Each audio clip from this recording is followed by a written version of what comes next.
Jadi begitu Anda sudah bisa merasakan itu, bertakbir, kalimat mengucapkan Allahu Akbar, pikiran menerjemahkan, hati sibuk meresapi, setan nggak ada celah menggoda Anda, karena Anda paham yang dibacakan.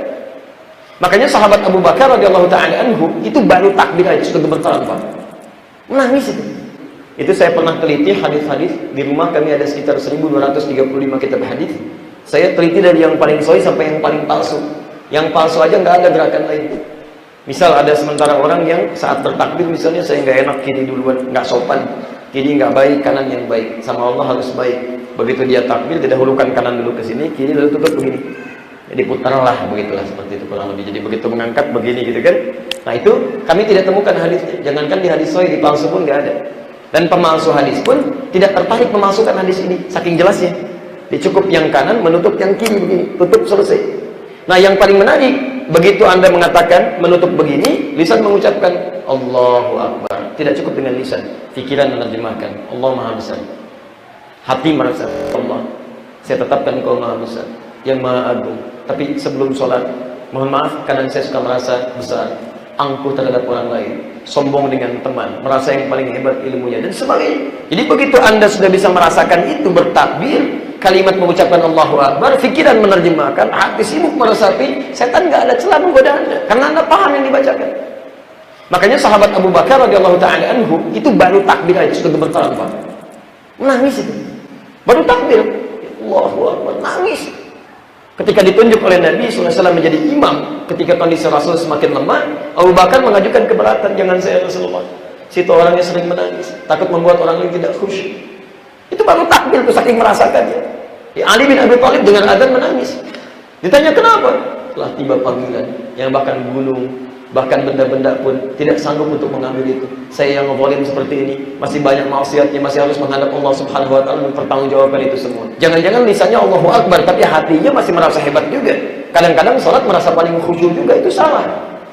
Keliru gitu kan. Maka itu tutup celahnya. Tutup celahnya. Begitu Anda bacakan misalnya kalimat, Anda baca iftitahnya pakai apa? Ada yang wajah itu, ya, ada di hadis Muslim, hadis 1848. Ya, saya mau kasih contoh yang di Al-Bukhari dulu, yang Allah maba'id baini. Kalau antum paham baca itu Allahu Akbar, nikmat ke salat. Gak ada celah setan untuk menggoda kita itu. Barangkali yang ada cuma tangisan aja. Allahumma ba'id baini wa baina khataayaya kama ba'adta baina al-masyriqi wal maghrib. Allahumma ba'id baini wa baina khataayaya. Ya Allah, jika hamba dalam salat ini membawa banyak kesalahan, ya Allah, hamba akui, karena ya di akhir itu pengakuan. Hamba akui hamba banyak kesalahan. Lalu Anda ingat salah apa sebelum salat? Anda bayangkan pernah membuat orang tua kecewa, pasangan hidup menangis, kan? Tetangga tidak suka dengan Anda. Sementara dalam sholat mungkin Anda diwafatkan oleh Allah. Anda rasakan itu. Ya Allah, ya Allah, maba'id baini wa baina khataayaya. Jika hamba dalam sholat ini membawa banyak kesalahan, hamba aku, ya Allah, mohon jauhkan antara hamba dengan kesalahan yang hamba perbuat. Kama ba'adta bainal masyriqi wal maghrib. Seperti engkau jauhkan antara timur dengan barat yang tidak pernah bertemu. Maksudnya, jadi kalau ada ba'ada itu beda. Ada ba'id pakai tasydid, ada ba'id. Kalau ba'id itu jauhkan tapi masih kelihatan. Al-ba'id al-mirwahan nih. Tolong ini kipas angin jauhkan dari saya. Jauh tapi Anda masih lihat. Itu ba'id pakai tasydid. Tapi kalau ba'id itu jauh sejauh-jauhnya. Ya Allah, mohon jauhkan sejauh-jauhnya ya Allah. Sampai kiamat saya nggak mau lihat lagi.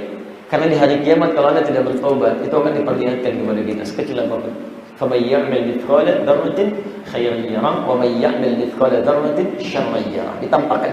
Lalu Anda katakan dalam sholat, ya Allah mohon jauhkan, jangan pertemukan ya Allah, seperti timur dan barat gak pernah ketemu. Lalu Anda ingat-ingat dosa apa? Jangan-jangan saat sujud nanti meninggal, sebelum sujud tobat dulu. Allahumma naqqini minal khataaya kama yunqqa ath-thawbul abyadu minad danas. Ya Allah, kalau dosa saya begitu pekat seperti noda yang melekat pada pakaian, bersihkan ya Allah. Mohon ya Allah, gugurkan. Allahumma ghsilni bil ma'i wal thalji wal barad. Kalau perlu gunakan air yang sangat dingin yang bisa menghilangkan itu semua.